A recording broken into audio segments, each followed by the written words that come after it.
All right, guys, welcome back to the Beyond the Backboard Podcast. My name is Earl. Below me is Max, and next to me is Omar. Today, we are talking playoff basketball. It's finally here. All the regular season games, all the flopping, all the technical fouls has led us to this moment.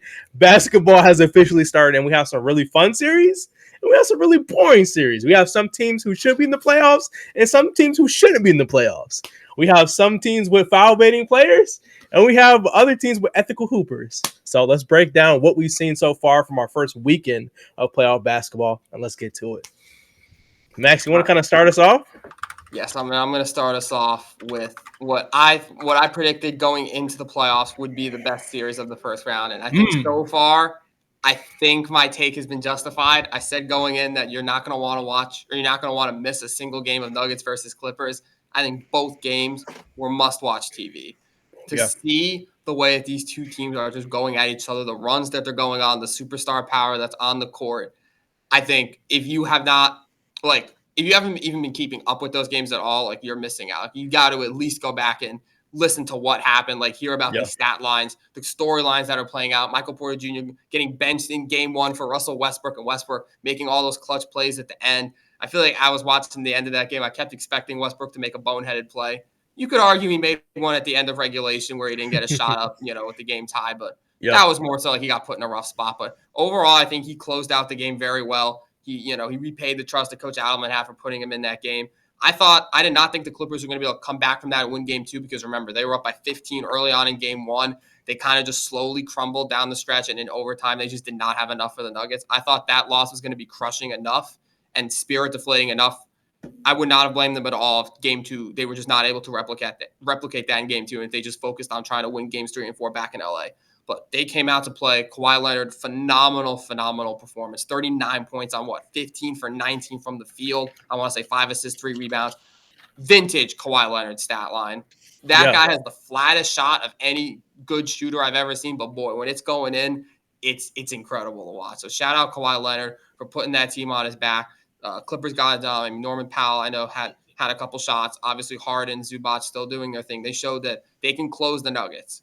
That game was close, came down to the end. They managed to beat them. And again, in another close one. So I think knowing that this was going to be the series to watch, I just had that feeling. I think so far these first 2 games have absolutely lived up to, if not exceeded, expectations. And now that it's 1-1, my Clippers in 7 predictions looking decent. All the Clippers got to do is just win. They took the game on the road. Now they just got to go take care of business at home, and then they'll be able to close them out in game 6 if they can. I completely agree. Yeah, I agree with that. I think for me, out of all the games I watched, like Max said, both of those Clippers games were really close. And like last night, it was a good chance to see like who can close the game. I think we can say the same thing for like jumping around series, Pistons and stuff like that. I feel like they struggled closing games. The game before they went on the Knicks went on an insane 20 to something run, which we'll talk about later. In game one, doesn't matter. Same thing with this Clippers team. I feel like they struggled to close out the Nuggets. We talked about it. My biggest concern with the Clippers to win this series, you have to beat the Nuggets in the fourth quarter. And Jamal Murray and Jokic just have this thing mentally planned out every single time. They're going to run that pick and roll. Either Jokic is now he can pop out for the 3 if he wants to. He'll put you in the in the post and put a hook on Zoo, or you have Jamal Murray in the mid range taking a fade. Like that's pretty much the go-to action to close a game. And the Clippers, shout out to Kawhi Leonard. We were watching the game on stream. Mr. Automatic, like all the allegations of Kawhi, AI, Mr. Robot, he was locked in. In the first half, he only missed 1 shot in the first half, all the way up to almost the third. I think the end of the third quarter, he had only missed 1 shot. He didn't miss a second shot until he got to the fourth quarter. He missed 2 in a row, and then he locked back in. I think he hit a couple in a row as well. So I think we talked about, like, as long as Kawhi stays healthy, the Clippers are one of the most dangerous teams, I feel like, left in the playoffs, even though it's the first round, obviously. Even James Harden, he didn't have the most efficient game, no. But guess what? Kawhi Leonard, he locked in. He said, I'm going to do this by myself. And it was from jump ball. I knew it was kind of over. I seen Kawhi Leonard. Someone was coming to set the screen. He said, move out the way. He had Jamal Murray on him. He hunted him, took him to that mid-range shot, post fade every time. Anytime he had Murray on him, anytime he had Jokic on him, he attacked every single possession. So shout out to the Clippers, man. It's gonna be a fun series. I agree with Max. They got to take care of business at home, which it should be motivating. This is their first playoff series at their own arena, so I know they're really excited to kind of get that sold out and have that type of fan experience. But yeah, I think, and I'll still stick with Max, this is going to be the best series, unbiasedly. Obviously, you're Knicks fans. I'm a Lakers fan. Unbiasedly, this is probably going to be the best series that we're going to see in this playoffs. Yeah, I gotta agree with that. It's one of the better series that this playoffs is going to have. I believe this is the first series that is going to go for 7. I don't really see the other ones going to 7. I gotta say, maybe there's the slightest chance that like Milwaukee and Indiana do it, but I don't really think so. And everybody else, I really see the most of them ending in 6, to be honest. So this is the really like the only guaranteed series I really can see going to 7, because no matter how many people tell me that Nikola Jokic doesn't care about basketball, I will always know that's a lie, because he actually, I'm not gonna lie, y'all. I know Jokic has this thing where he's like, "Oh, I want to go home, see my horses," and "Oh, I want to go rest. This is just work for me." Guys, it's a fucking lie. He cares so much about this game. He's getting so frustrated on the floor at his teammates, at the coaching staff, at everybody. He is getting mad because he knows that this team a couple years ago, with a few key role players, 2 in particular, Bruce Brown and Kentavious Caldwell-Pope, just to name 2 names, they literally could be in the finals right now if they just kept them. If they signed Michael Porter Jr. to a lower contract, if they kept the same roster, Nikola Jokic knows that they can very well be in the finals right now. They can very well have an easy road to the finals. They wouldn't have to be worrying about the Clippers. They wouldn't have to be worrying about the Lakers. They wouldn't have to be worrying about all these teams that they wouldn't have to worry about 2 years ago, because they were 2 championship. They were definitely and indefinitely the best team in the league. So it doesn't matter, y'all. It doesn't matter. Nikola Jokic does care about this game of basketball, and he is going to give this Clippers team a run for its money no matter what's going to happen. It's going to be 7 games regardless. I don't see it being any less than that. So, just to continue on, but that's my take. That's the only game I really see going to 7, or the only series I should say. I think the only other series that might, I mean, I do think Milwaukee and Indiana has a good chance to go 7, I'll be honest. Assuming Dame is able to come back, which it sounds like he's going to come back. He's going to be game back. 2, which I think is tonight. Yes. There was actually an announcement that came out recently saying that he was playing tonight. Oh, he is expected to play tonight? Yes. Okay. By the way, Milwaukee will win.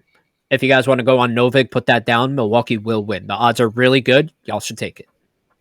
Shout out Novik. I could see that series going 7 now that Lillard's back. I think those teams are pretty evenly matched. Obviously, Indiana got the upper hand in game 1 without Lillard.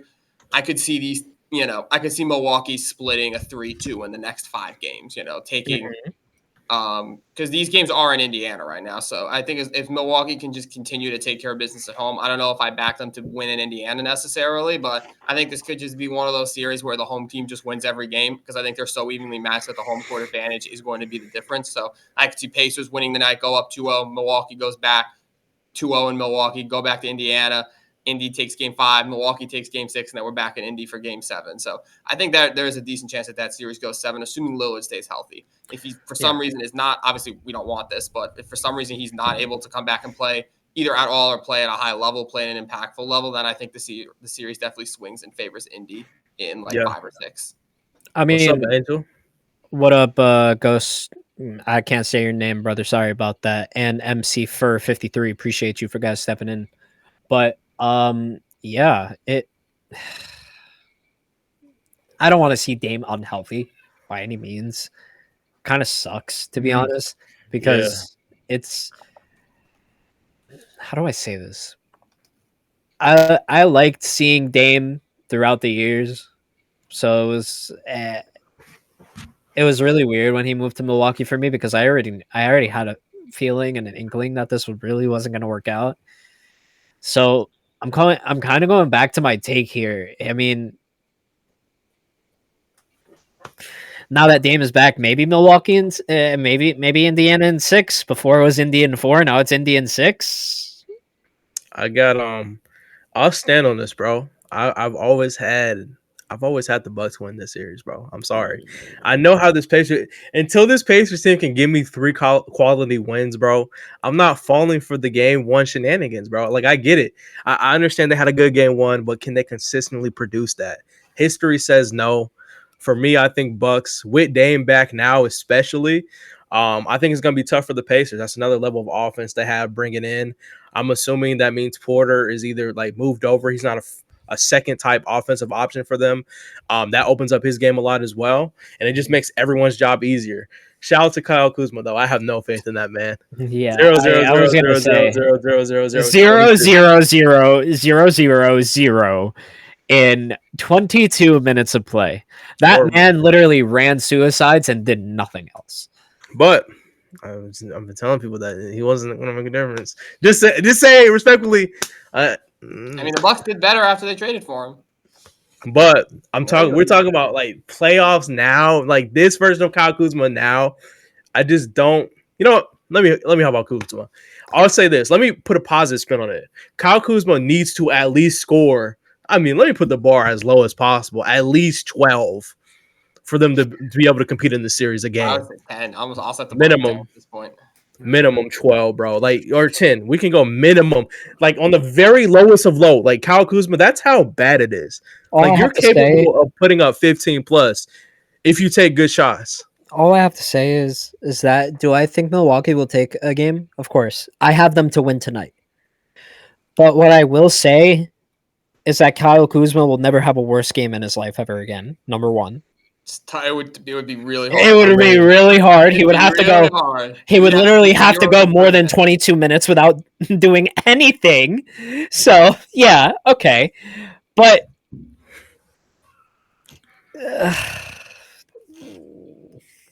I don't even know. I see Milwaukee just taking one game, but I also have to remind y'all like what happened last year. Do y'all not think that lives in Milwaukee's heads rent free? Knowing that they are the better team than Indiana, but still got their ass whooped? Well, Giannis was out last year and Dame for stretches. For like 2 games. Giannis missed most of that playoff series. It was 2 or 3 games, no? L narrative, bro. The only reason they lost last year is because of Giannis. I don't think I think and then Dame being hurt. 2 or 3 games. That's the only reason they won last year, bro. I'm not giving the Pacers any type of edge, any type of step up. I don't care, bro. They won game 1. Congratulations. I don't know when winning game 1 became you won the series. Like I don't know where that narrative came from, but I don't think the series. Obviously, I like to really call series like 3 games in. What's up, Nurk? Shout out to Nurk in the chat. Shout out, appreciate you. I feel like once we start getting to 3. The whole series. Uncle C, what's up? Oh, the whole series? Yeah, he didn't play at all. Chat, look at this dude right here. Me? Yeah, he missed the whole series. Dame?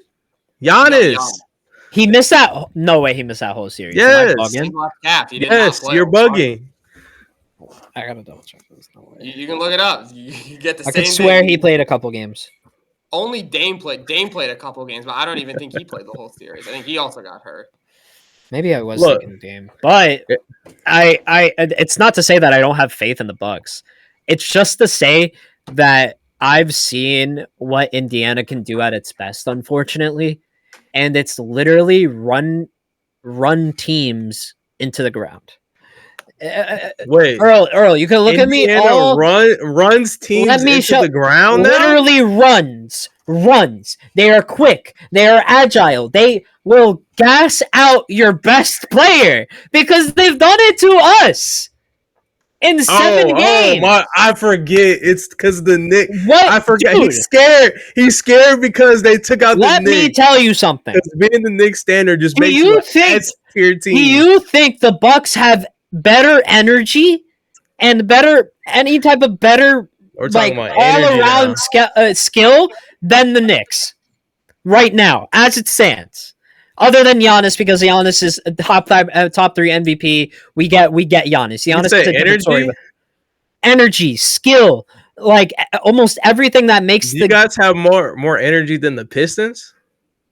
The Bucks. Wait, hang on. What are we talking about here? Can we just like draw the conversation like back to just like a yeah? Let's get back. I'm sorry, Omar tried to 1v1 me. My bad. Let's bring this back to a team game. I just need to make sure I understand the platform here.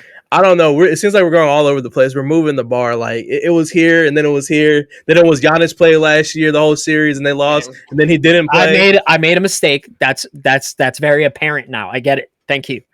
But what I'm saying is, I don't think the Bucks can even match like the energy or the speed or the agility of the Indiana Pacers. I think the Indiana Pacers are very quick on their feet. I think they're very agile, and I think they have a lot of energy. That's what I was trying to say. It came out wrong, frankly, but that's what I'm trying to say.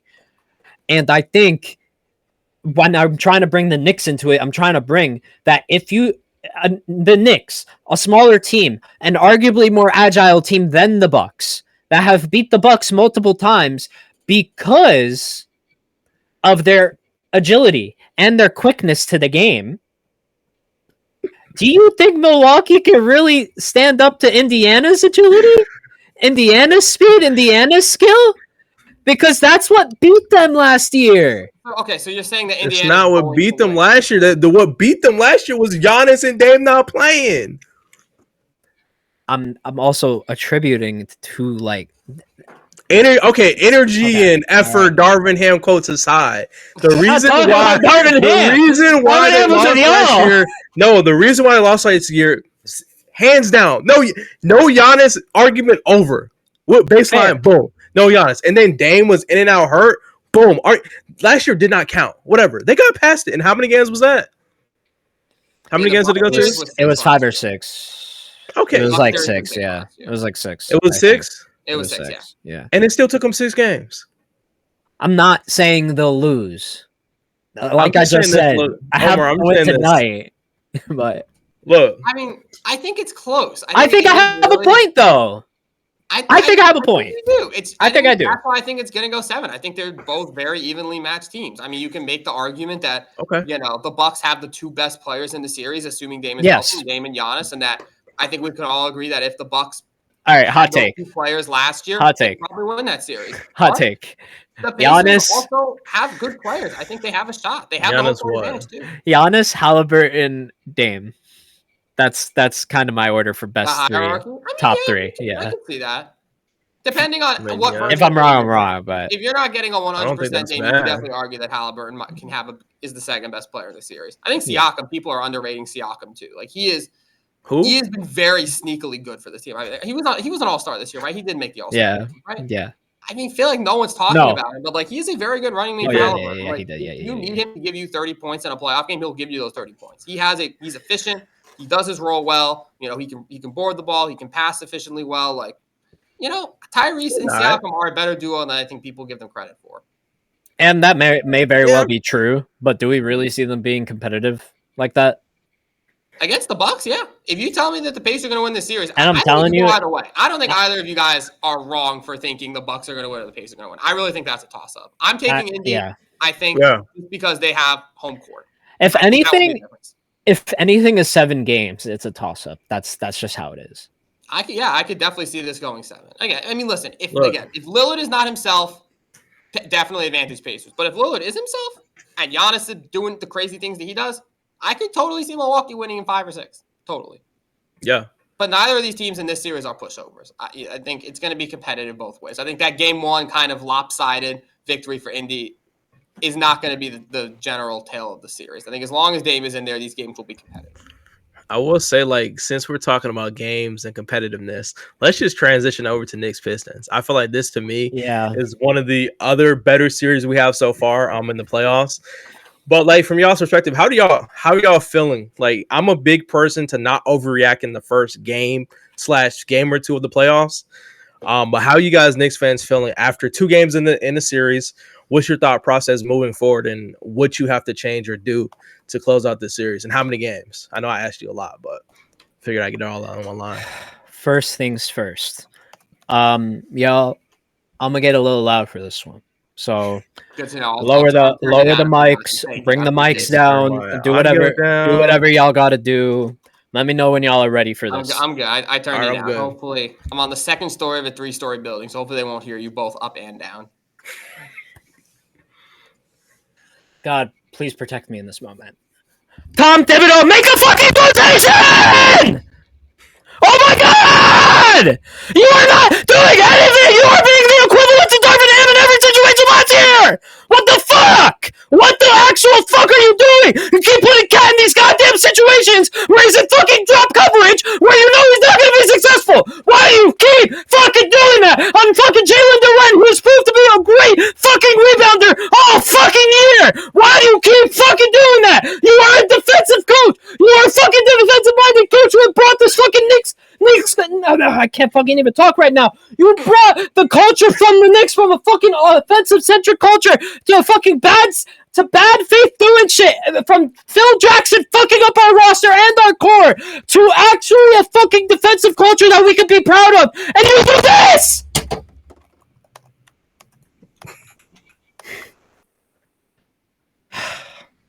We chilling?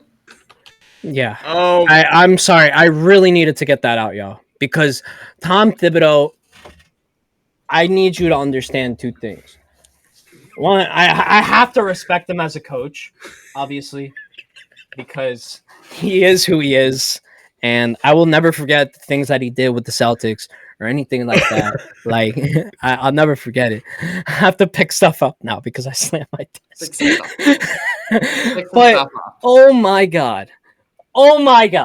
Just the things that I saw last night where Cade is destroying Mikal Bridges on almost every single play he can find that switch. Nobody is moving their feet.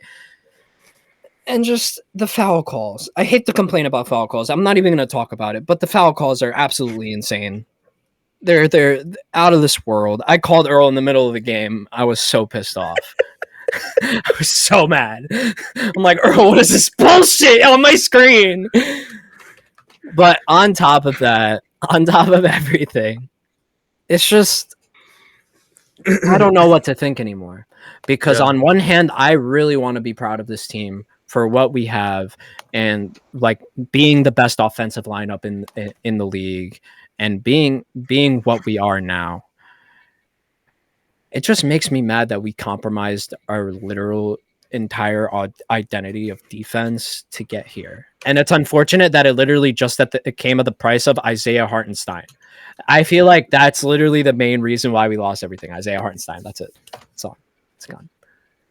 Because our rebounding is shit. We have Mitchell Robinson who's afraid to jump because if he lands wrong, he's going to break his ankle. And then, Am I wrong? Wrong? He had like 8 rebounds yesterday. Good for him, but he's afraid to get off the ground, man. I don't know what Mitchell Robinson you've been watching, but he's had some. Frankly, good plays. I don't really care if he gets the rebound. I don't really care what he does. He's also been finishing. He's had but if you see the way he's trying to box out Jalen Duren, or if you see the way he's trying to box out Isaiah Stewart or B-Ball Paul, you see. I'm confused. You're just describing dogs. I am describing dogs. But the point is, Mitchell Robinson's supposed to be more aggressive than that. Mitchell Robinson is that dog. He is supposed to be the top dog. We're talking about the guy that took on Evan Mobley and Jared Allen in the post and succeeded almost every single night in that first round. I understand they're different players now, but that was back then.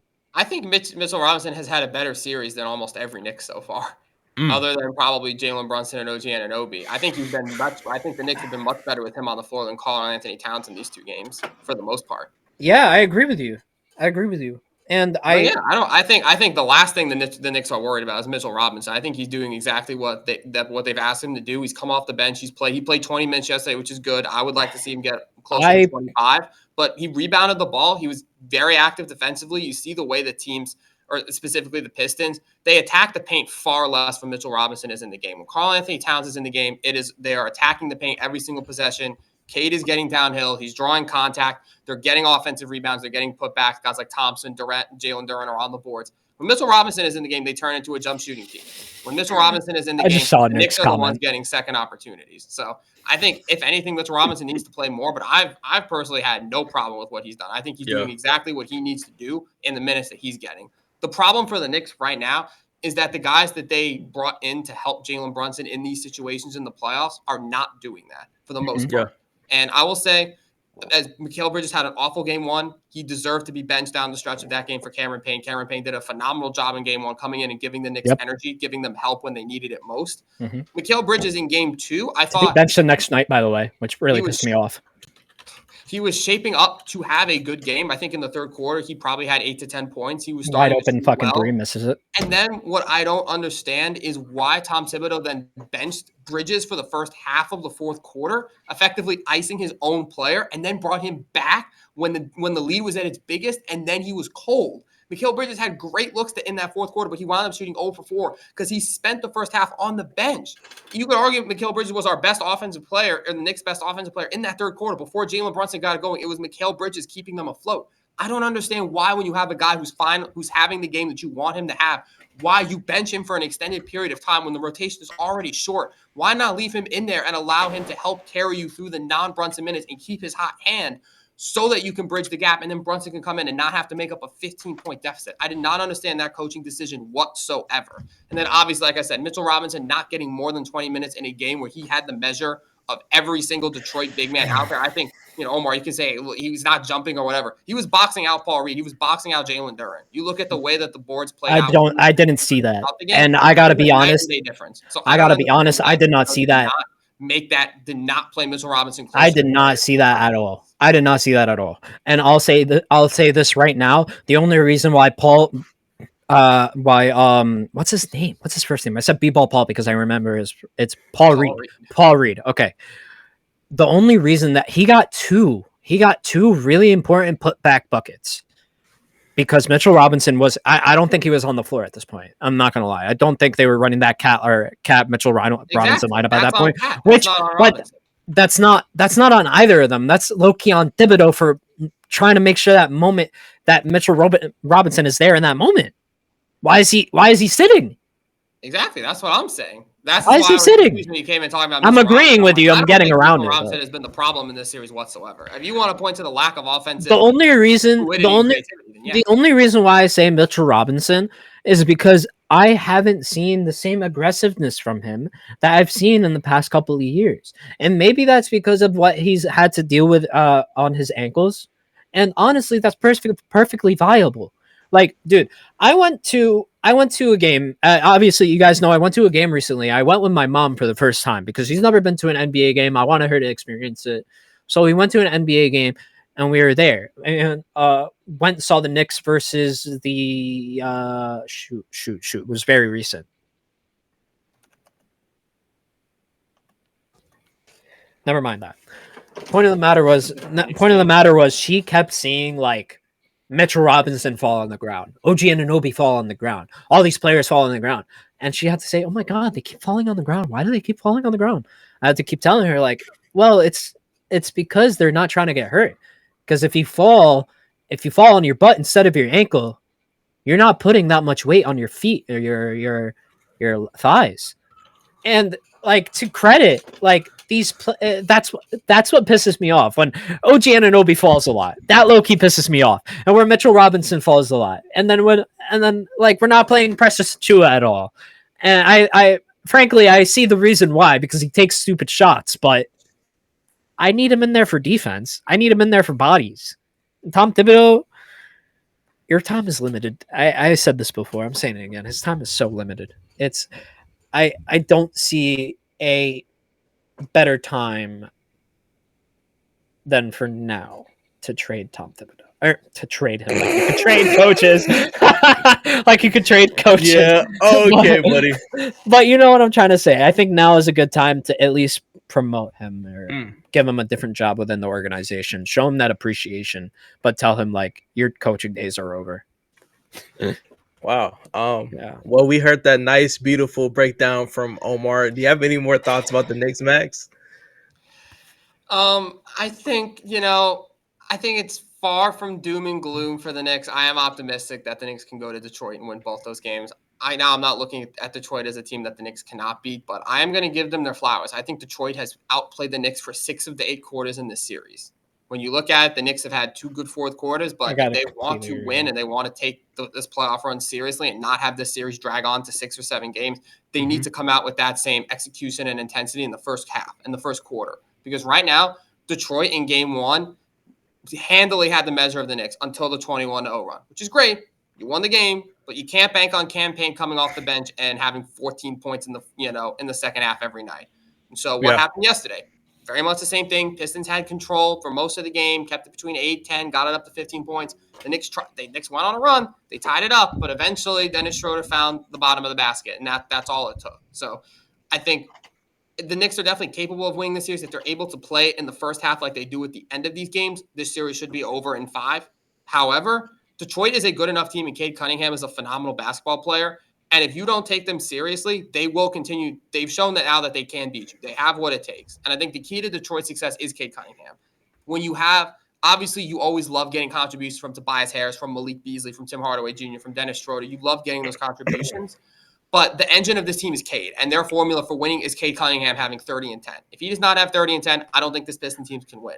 Luckily for them, I think Cade Cunningham is capable of dropping 30 and 10 pretty much every game in a playoff series. I'm convinced that, he's very methodical. He's very talented. He gets to his spots. He's learning the game. He's learning the playoff intensity. If the Knicks continue to allow Cade Cunningham to run all over them, Detroit's going to keep building these leads. And at some point, the Knicks are not going to be able to have 21-0 runs every game. So I still like the Knicks in this series. I'm still optimistic as a Knicks fan. I'm far from thinking it's over. I'm far from, looking at the next head coaches for Tom Thibodeau or saying, we shouldn't have traded for Bridges. We should have traded for talent. There's a lot of basketball. The only reason why I'm saying that is because Detroit it's been not a team that you can take lightly. They're going to make you pay if you don't come out and match their intensity, I think.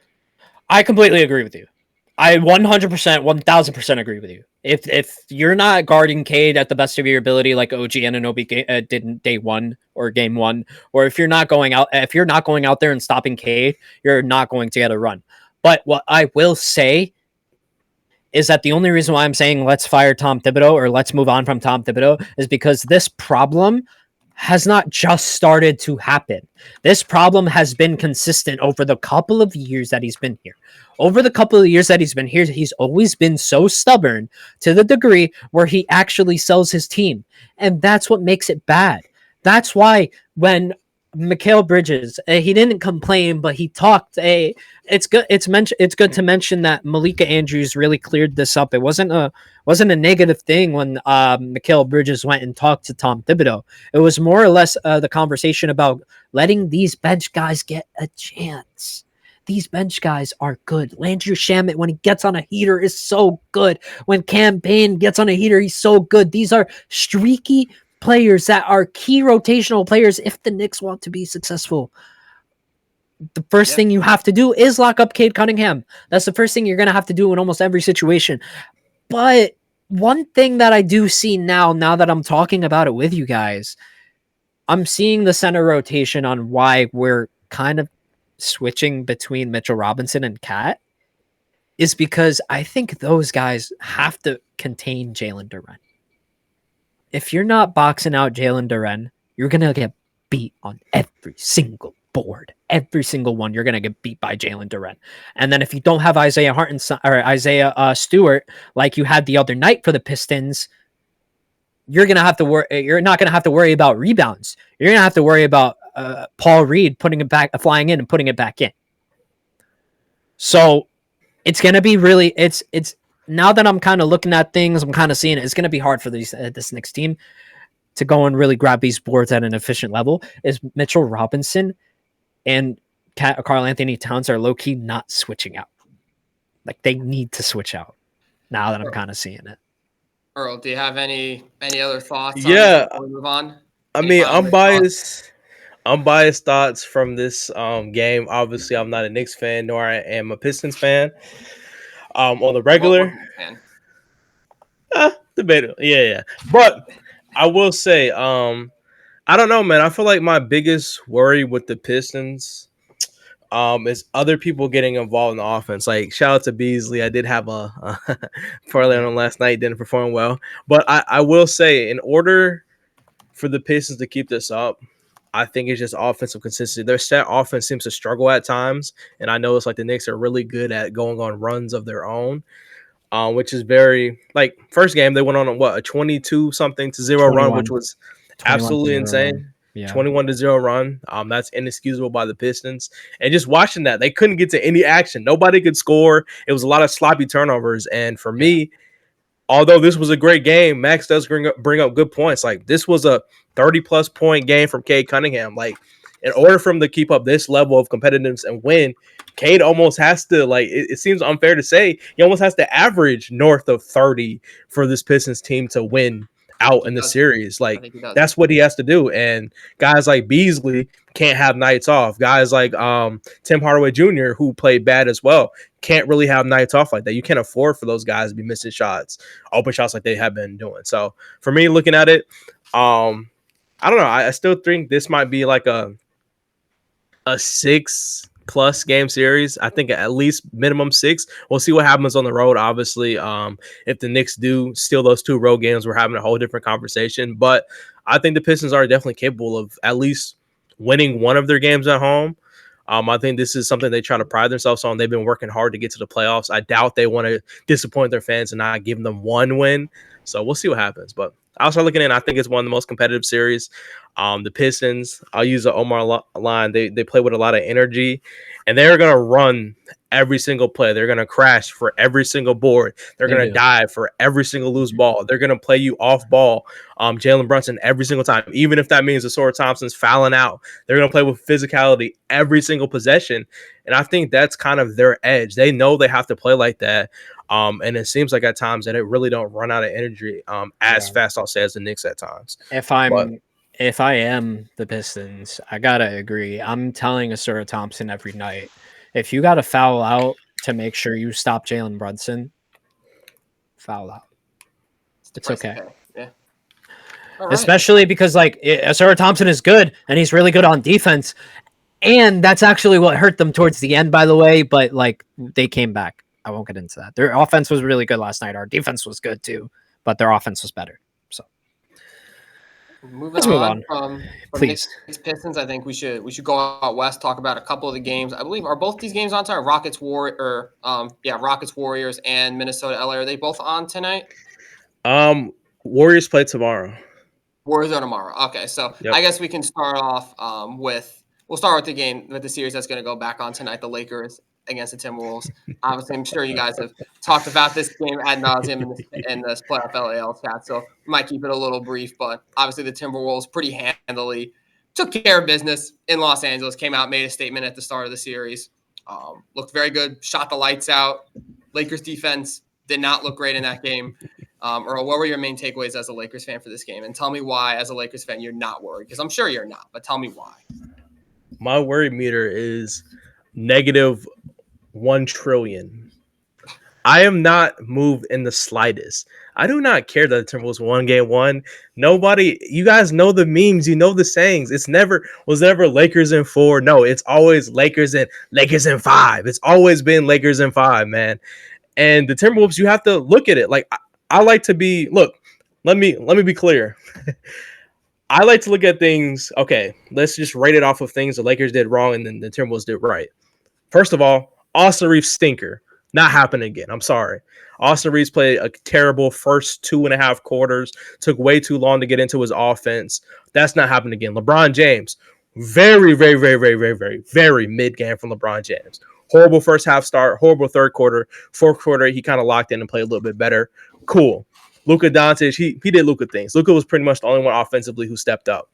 Now, 3 things. Austin Reeves is not going to play as bad. LeBron James is going to have a masterclass tonight. Luka Doncic is going to continue to excel on offense. Our bench scoring, I got DFS and Gabe Vincent locking in. They're kind of like an every other game type of performance. So we're on pace for a good, probably like 6+ threes combined from the 2 of those guys off the bench, which I'm cool with.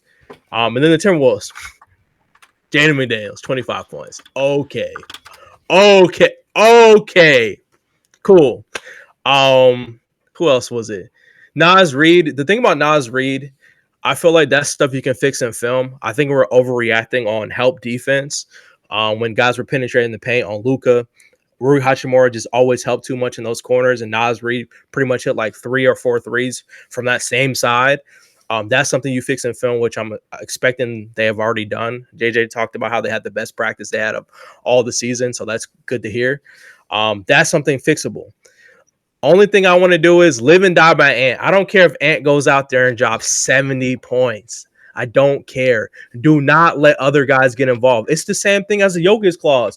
Jokic's biggest weapon is his passing. Like, I get he can go out there and score whenever he wants to, but when Jokic is able to take time as a facilitator, which we let Ant do last game, it just makes him way more of a dangerous player. If he knows that game, Ant didn't really get going offensively until late in the second, third quarter.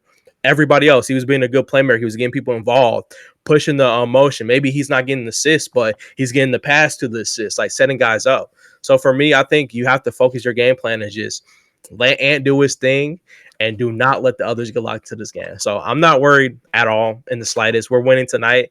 I mean, we might go. I don't want to sound arrogant, but we might go and win 4 in a row. I ain't gonna lie to you. Okay. We might lock in 4 in a row, chat. But nobody, I'll never wake up and be scared of the Timberwolves ever. I'm sorry. Well, you just hope Julius Randle doesn't have 4 threes. By the way, you realize how I didn't mention him? I forgot he was on the team. I didn't even say his name. Well, let's not forget him next time, because clearly y'all forgot him on the perimeter, and he made y'all regret it. Nah. He can't lie. Yes, he did. But we're living with that. By the way, he couldn't do that for us. It's just sold every single playoffs, but whatever.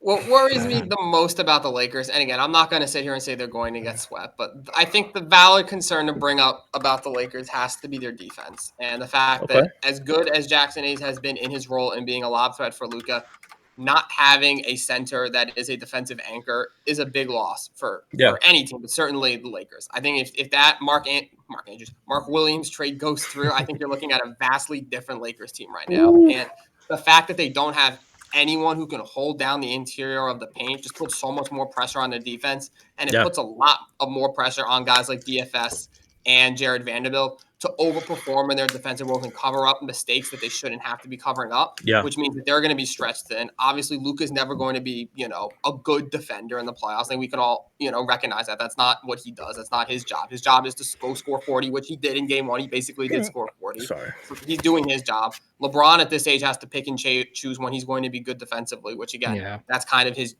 that's understandable for him.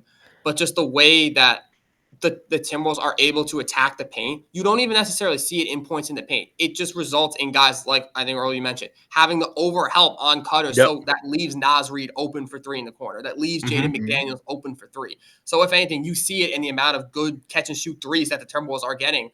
If the Lakers have a defensive anchor in the center, I don't think Nas Reed and Jaden McDaniels, Mike Conley are getting these good quality looks from 3. So I think that's my concern with the Lakers, because they certainly have the talent to beat the Timberwolves, and they certainly have the offensive talent to go out and outscore them, even on games where the defense isn't there.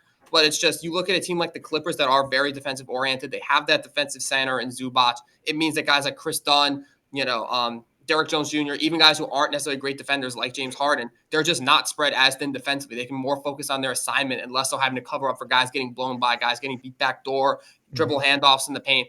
It just makes their jobs a lot easier. So you look at a team like the Clippers and you say they can be in any game with the Nuggets, even if their offense is not flowing, because they have a good defense. They can bring that night in, night out.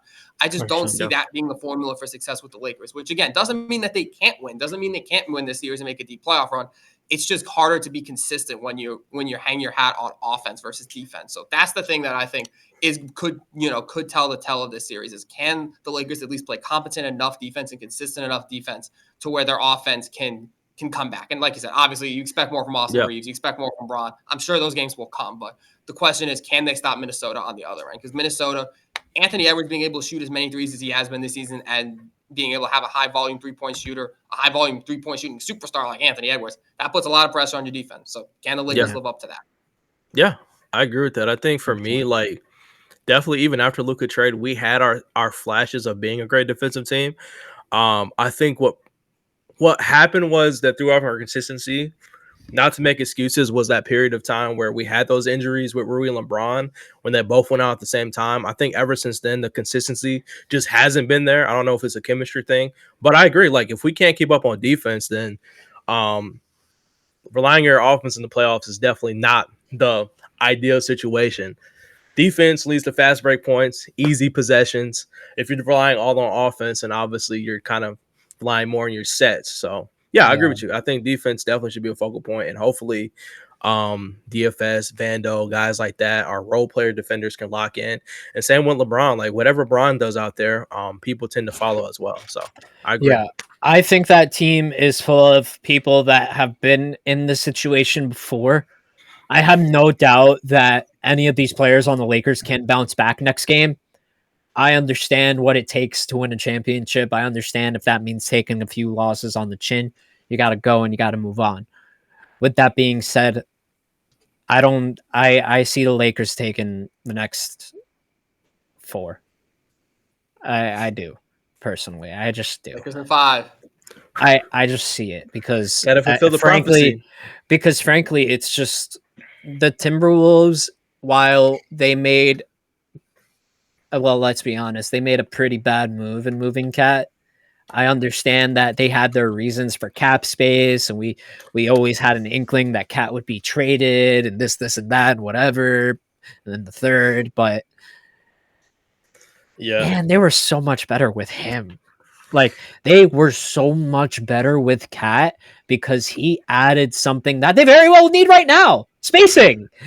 Like, this team is like, this team has gone from building around Cat, getting him arguably to him to be the co-star of his own team. Yeah. Because originally it was Cat's team, now it's Ant's team.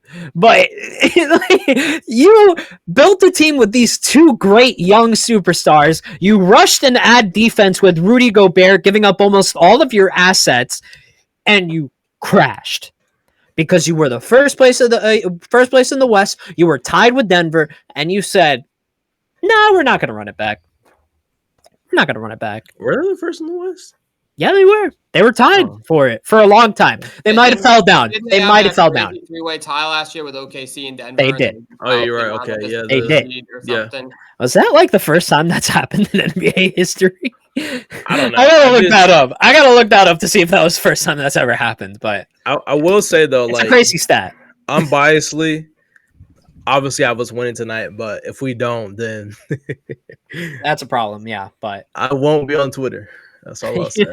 You'll be cuddling with that LeBron. Yeah, I'm dodging smoke.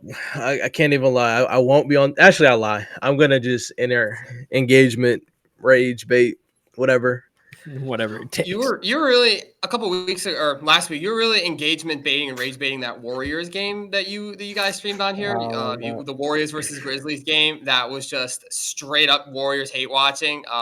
That didn't work out great for you. And now the Warriors are up 1-0 against Houston, obviously having taken game 1 on the road. Game 2 is tomorrow, Wednesday night. How do we feel about this Rockets series? Because I came on here and said Rockets in 7. However, Golden State put together a very convincing argument, I think, on, what was it, Sunday night? I think it was. No. Sunday night they played that game. Fred VanVleet and Jalen Green as your main offensive heads. I'm going to ignore Şengün because I'm strictly talking about, like, obviously ball handlers and perimeter shooters, whatever. I know Şengün's going to get his, but the second and third piece of that puzzle, they are not consistent. Fred VanVleet was absolutely horrible. He's getting paid $48 million. Horrible. No, not pretty bad, Max. Worst basketball player in the association. Bad performance. Him and Jaren Jackson shared that award for absolute game 1 all-time flops. Horrible. I think Jackson was worse. Jackson was a little worse. No, Fred VanVleet was worse. He had like 7 chances to bring the lead to 3 to tie the game. I've never seen a mental collapse as bad as what I've seen from Fred VanVleet. And then Jalen Green, it's clutch time. Where's Jalen Green? Probably sitting on the bench because he's unplayable. Like, having those 2 guys as your main offensive points, there's no way in the world I would ever, and look, my light went off. There's no way in the world I would ever depend on those two guys to win me a series over Curry and Jimmy Butler. Like, as much as I troll about the Warriors, I've always believed, bro. When I seen the Rockets load up, I already knew. Like, obviously game one, I don't want to overreact, but come on, bro. There's no way we're picking the Rockets over them. A shout out to Golden State Backboard. I gotta be honest. It's one of those things where we talk about experience in the playoffs. All right. And the only guys that have experience in these types of games and these types of playoffs are unfortunately Fred VanVleet and Dylan Brooks, the two arguably worst guys on the squad right now. But shall we continue in that regard? I'm not going to go there and say that Fred VanVleet isn't a champion. He is the first champion to be drafted in the second round. So I have to give him his props. I have to give him his flowers there. I'm not giving him no flowers. But Fred VanVleet, you do got to lock in a little bit better. You guys are in the playoffs now, and you have effectively led this team, being the oldest on the squad and being the leader of the squad. So you need to step up. And you need to show your guys that you're willing to go to war with them. Right now, what you're doing just doesn't feel like you're doing that. So, my opinion. I'm sorry. Fred VanVleet is getting no praise from me. He's gonna have to earn back that championship. In my eyes, that championship doesn't exist anymore. Earn back the championship. In my eyes, Fred VanVleet is not an NBA champion because an NBA champion wouldn't come out there like that. I got a young team, the youngest team. Everybody's already talking about y'all. Fakest 2-3 seed we've seen in NBA history, and you're gonna go out there and put up a stinker like that. Like what I seen Fred VanVleet, it was horrible. Like we watched the game live. I watched him chance after chance just hit one. Just one shot. He had a possession where he shot like 3 threes and missed them all wide open practice shots. Like I've never seen, bro, that mental collapse, bro. And then like last night. And then like last thing I'll say about that, transition. I'll just throw a transition there. This is a reason why we kept this series. Oh, we didn't talk about. I forget it. First, let's talk about Cleveland real quick, and then we'll finish with the worst series of all time. But how did y'all feel about Cleveland and Heat? To me, wait. No, wait. How do y'all feel about Cleveland versus Heat so far? Obviously, it's only one game. It's kind of what I expected. I mean, Cleveland is a great team, and the Heat are a playing team. Cleveland in 4. I think, yeah. Honestly, the Heat gave them a better game than I thought. I was surprised that the Heat were able to keep it close for 3 quarters, especially considering that they just had to play back-to-back playing games. I think, it is definitely a disadvantage if you are a 9-10 having to come in and play the 1 seed. Obviously, you're at a massive talent disadvantage no matter what, but compounding that is the fact that you're coming off back-to-back intense playoff win-or-go-home games, and then you got to go on the road and play a rested 1 seed. I feel like this was kind of inevitable, as we saw in the Memphis versus OKC thing. Like Memphis got set up to fail in the same way that Houston, in the same way that Miami did. But you know what? Miami took it much better. They at least put up a fight. They made it close. I could, after that game, I could see them taking a game. Again, I came out here and predicted Tyler Hero having a couple big playoff games. I nailed it. He had 38 points in the first playing game, 30 in the other playing game. I could see Tyler Hero having a 40-piece and they win game 3 or game 4 at Miami. But I think Cleveland feels pretty comfortable where they're at. I don't think they're sweating too hard. Shout out Ty Jerome. Ty Jerome is in the running for 6th Man of the Year. He's one of the finalists. He's not my pick. I would personally take Peyton Pritchard over him, but if Ty Jerome wins it, I'm certainly not going to be mad. I think that guy is I'm convinced down in that role this year, and I think there's 29 other NBA teams that are regretting not signing him right now. Yeah, I think Ty Jerome is a really good X factor for that squad. I think if he was starting, it would actually be a really bad situation. So I'm glad that he's at least coming off the bench and he's willing to take on that role because he is a very good player and can win that 6th Man of the Year if he keeps going. The reason why I wouldn't put him in the starting lineup is because if he plays small forward for Donovan Mitchell and Darius Garland, the size is going to be way too much, and it's going to be almost every team is going to be taking advantage of Ty Jerome. So I do like the minutes that he does get because while he is a really good offensive piece, his defense is really lacking. So I think he's in a good spot right now. So yeah, I'll just close out this series by saying it's probably going to be Cavs in 5. I think maybe Cavs have the occasional slip up. Maybe they lose a game. I've seen them do it last year. Not because they're a bad team. I just feel like consistency is just hard to close out a game. I mean, it's hard to close out a series. So I can see it in 5. If not, probably 4. It's no disrespect to the Heat. I just think people aren't taking Cleveland as serious as they should, personally. So, yeah. last game. Speaking of not taking things serious, honestly, it can't even talk. I knew OKC was going to win. I think we all know that going into the series. We all know heavily favors. They got set up to fail. My goodness, 50 points though. Like, are we really 50 points? Like, I had to watch. I had to turn on my TV on stream. I watched Jaren Jackson Jr. play, arguably, like Max said, worse basketball than Fred VanVleet. What do you do with a 7-footer? You know, you're right. It's worse. What do you do with a 7-footer who can't rebound, who is a known best defender, but get fouls out every other game? And then I got Jaren Jackson Jr. on commercial breaks. They're cutting to him talking to Zach Edey, talking about, yeah, in games like this, you just gotta learn play by play and take something with you. What am I taking with me from a 54-point loss? Respectfully, bro, I'm sorry. Like, what do we? I get he's trying to do the vet rookie moment. What am I taking with me? Please explain. But I think you take away that you are playing a very talented team, and that these things can happen if you are not careful. So better lock in. No, I'm not. Let's get into your worst series, Earl, because you just said that there is a worse NBA series of all time than the one that we have discussed so far. So, which one is literally what we just said? Oh, really? No, he meant that. Oh, okay. Okay, see, my fault. Yeah, I transitioned to it. Yeah, we haven't talked about the last series. We do have to talk about briefly is Celtics versus Orlando. Oh, my bad. The series, which Jason, by the way, Jason Tatum is day to day. Orlando wins tonight. I mean, he's only put up 13 points last game. Woo. Yeah, maybe the Celtics win tonight. Maybe that was a lie. Orlando, similar to Miami. Maybe it's just a Florida. Well, let's see my picks from here. All right. They put up a fight. They kept it.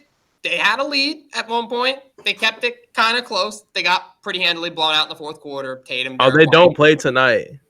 They could only keep it up for so long. But you know what? At least they made an impact. Paolo had a phenomenal game. I don't know what he ended up with. Did he end up with like 35 or something? Yeah, I think it was between 30 and 35 points. So phenomenal game by Paolo. Unfortunately, without Jalen Suggs, they really lack that defensive intensity, that defensive identity. And if Franz Wagner is not stepping up and having a big game next to Paolo, it's really going to be tough for this team to win, especially against the Celtics. Yeah. Paolo just needs, right now, more help. And again, if Suggs was there, that would be a big help. And I think that could make this series a lot more competitive. But this just doesn't feel like the year for the Magic. But I think they're kind of right now learning who they want to be a part of their long-term future and who they don't want to be. Maybe guys like, Kentavious Caldwell-Pope, they might want to move on from him sooner rather than later. Maybe, they're learning I think they're going to make decisions this offseason about guys like Cole Anthony, who's kind of in and out of the rotation. Guys like Anthony Black, do they commit to him as a young player? I think you're going to see that team probably make some swings in the offseason, but right now they are, they're learning what their guys are going to do in the playoffs, guys they want to build around. So shout out to Paolo, phenomenal game. I think he's going to continue to keep it up. Is it going to yield a win?